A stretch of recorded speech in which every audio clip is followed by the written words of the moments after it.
అన్నయ్య పవన్ కళ్యాణ్ అన్నయ్య, నమస్కారం అన్నయ్య. మీరు చేస్తున్న పనులు ఏవైతే ఉన్నాయో అవి చూస్తుంటే నాలో అత్యద్భుతమైనటువంటి ఉత్సాహం, ఆనందం కలుగుతుంది అన్నయ్య.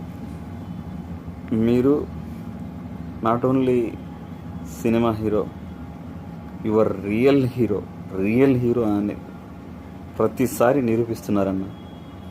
ప్రతిరోజు మీరు అద్భుతమైనటువంటి పనులు చేయడానికి ముందుకెళ్తున్నారు. నిన్నటికి నిన్న మీరు షిప్లో పేదలకు అందాల్సినటువంటి ఆహారం ఏదైతే ఉందో అవి దొంగ మార్గాన వేరే చోటికి చేరకుండా ఆపి, తద్వారా మిగతా ఏవైతే రవాణా వేరే యాంగిల్లో నుంచి ఏ గాంజాయో లేకపోతే ఏ డ్రగ్సో అలాంటి వాటికి కూడా మన రాష్ట్రానికి రావడం కానీ, తిరిగి మన రాష్ట్రం నుంచి ఎక్కడికైనా సరఫరా అవ్వడం కానీ, ఇలాంటి